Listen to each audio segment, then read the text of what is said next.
My name is Basil Daniel. I produce the B. Daniel roller. It is an intraversal roller that works with a 45 degrees, as you can see here, 45 degrees angle, and also 40 degree depending on the requests. And it's also got 40 degrees on the side, so we're talking about a diamond shaped gun which moves equally well when we turn the gun on a lateral basis or if we go vertically up and down. Now, I would like to show how this gun actually works and how you load the gun. The first thing we need to know is, due to its configuration, the bands do not go under the gun. So the gun is free of any bands over here. Now, in order to load the gun, the band must be in this position as you see it here. It is extremely important that the cord over here is flush with the bottom of this groove. The spear shaft must never be under this specific cord. In other words, this cord must not be above the spear. If that happens, it can happen, but if that happens, when we pull the trigger, this cord over here will immediately be severed. It will break. Now, to show you how it works, we simply take the spear and we enter it like so. Very simple, like so. We put it into the mechanism, the Mandros mechanism, which is one of the best in the world. And this is the most important part. I'm coming close so that we can zoom over here. Now, everything that leaves with the spear must go through this little bridge.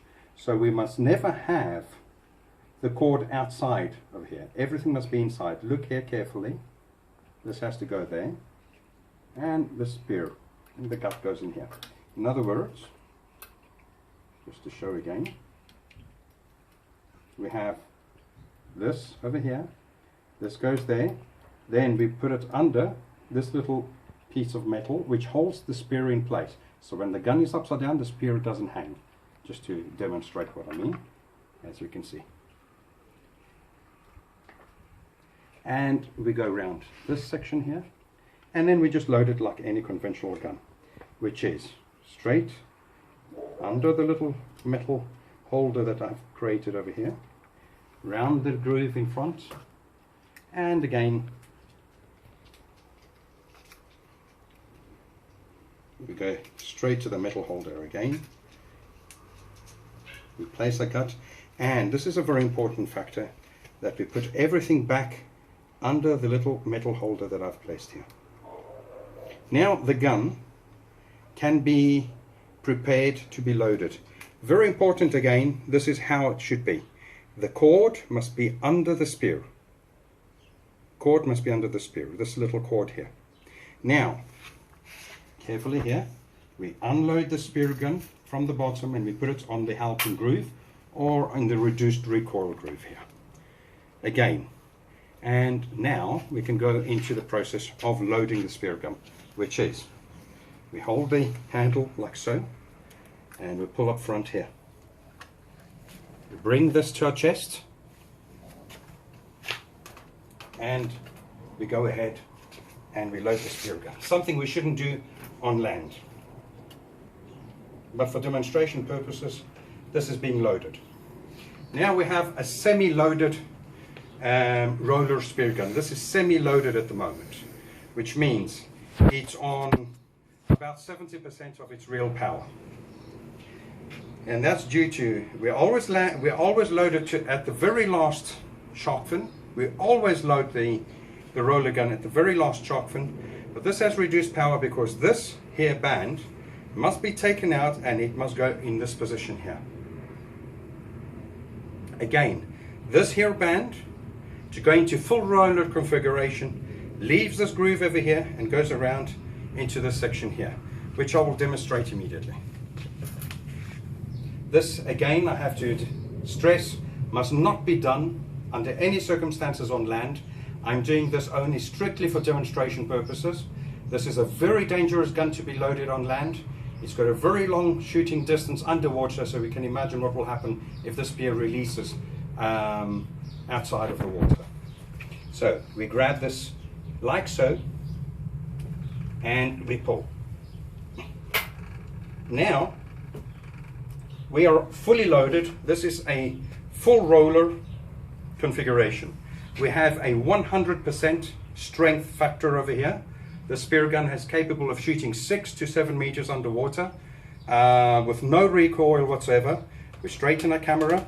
Camera's got a special base so that when we load it automatically goes down. Then we bring it up again and we simply tighten this thumb screw over here to prevent it from going down once shot. And this is the full roller configuration, and this is how the gun shoots. Once it shoots, this section here will go up front here, and we will have the same effect as if it was loaded. The bands, in other words, will be found in this position, and this specific dynamo line will be found on the bridge, which is a stop here. Okay? Now, I'm unloading the spear gun. If we need to unload the spear gun inside of water again, we have to follow this specific procedure. We simply grab the bands again, this time in this position, and we bring them up, and we bring them to the semi-power configuration. Now we've reduced the tension on the top bands, and we can bring them back by doing this.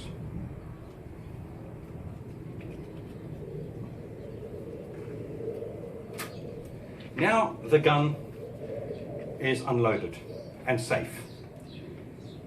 This is the position we must always have the bands. They must be hanging like this when we need to store the gun. The bands must not be pre-tensioned continuously.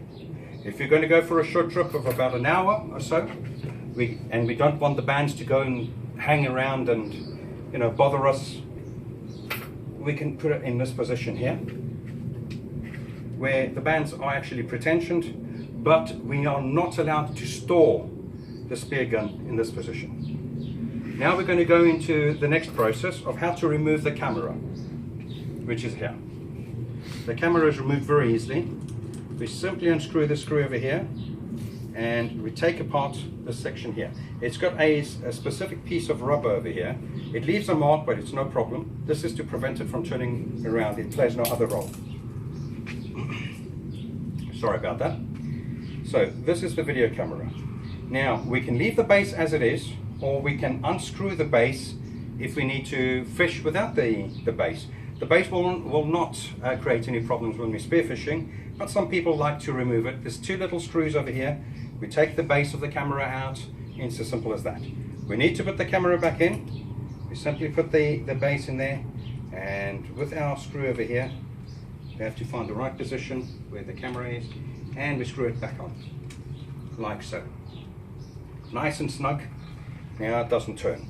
There we go. Simple as that. Now we're going into a different section. Maintenance of the gun. The gun, it needs no maintenance actually. The only thing we need to know is that after every spearfishing expedition in salt water, we need to wash the gun thoroughly. Every single piece of the gun must be washed thoroughly with sweet water, especially the bands. The bands have a lifespan of about a year, and we need to change them in about a year so that they can be safe. Meandros or Basil Daniel, myself, we do import these rubbers and we can provide them for you. Regarding now the steel bearings, if you can come a bit closer just to zoom in this section here. Now, when we want to wash the spear gun, we have to pay real close attention to what I'm going to do now. And we're going to zoom on the bearings up front here. What we do here is we turn the gun so that the bearing is flush, it's level with the level that we are at. And we take the hose pipe and we flush this and we turn it with the finger continuously. The reason for doing this is these are inox ball bearings, but because inox is soft, they do have a little bit of iron in them, or carbonated steel as we say, which does rust on a surface. But in order for them not to get stuck, we need to wash them thoroughly with sweet water, and once every month we can drop a little bit of W40 in here. Make sure that it goes, there's two ball bearings, one on top, one at the bottom. Make sure that the W40 does not fall on the rubbers. So what I normally do is I pull the rubber in this position here, the rubber band, and then I take the W40 and I spray it quite a lot of it, so I can make sure that it's all gone through, and then I simply do this and make sure that it's got a smooth run to it. Then I pull the rubber in this configuration. I take a paper napkin and I wipe all the excess W40 that is dripping all over. Then I pull the rubber in this configuration, and then again I start spraying over here. Make sure that all is nice and smooth. Once it's smooth, we can store this and we can have it like that for years to end, until it goes fishing again. Always remember, our bands must be in this position over here. They must be loose and they must be hanging like this. Last part, how does the reel work? This is a very special reel. It's regarded as one of the best in the world again. It's created by Meandros, and it's called the Metos Plus. It has an indestructible material over here, and it has an automatic brake release. So what we do is we simply don't do anything. That's the nice thing about this. When we shoot a big enough fish, the fish will pull. So once it pulls, pay attention to what happens. It pulls and it automatically releases. This automatically here is loose now, look.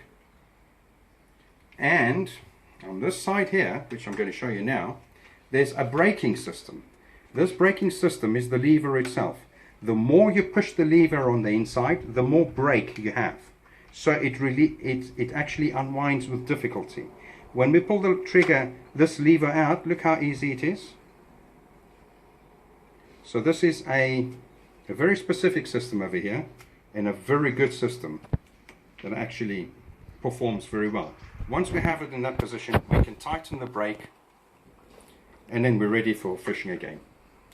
Once we catch a big fish, this reel automatically, once you put some tension into this, it starts pulling and it releases the cord. To wind the cord, we turn the gun upside down, so we're in this position. The fish is taken off. As you can see here, it's taken off. Now we need to wind. We simply just turn the gun upside down like this, if you're right-handed, and we wind the cord back in. Once the cord is, as I was saying before, once we have released this, we simply pull in the spear of the cord and we put it back into this position. We tighten up over here and we're ready for fishing. It is as simple as that. That is about it concerning this gun. It's nice to work with the flopper down. The flopper has a special cone over here which makes it more hydrodynamic. So when it shoots, it actually penetrates the fish very smoothly, and it improves accuracy. That's the general reason for having this. That's about it for regarding the B. Daniel roller. Very good spear gun, not because it's created by me. Tests will actually prove what it's capable of. I believe that anyone who has a gun like this is a testament on itself. He can actually, or the person can actually comment as to what they think of this specific spear gun. No talk, just action. Test it, and then you make your decision if it's good or not, or ask someone who already has one. Thank you. Basil Daniel, B. Daniel Rowe.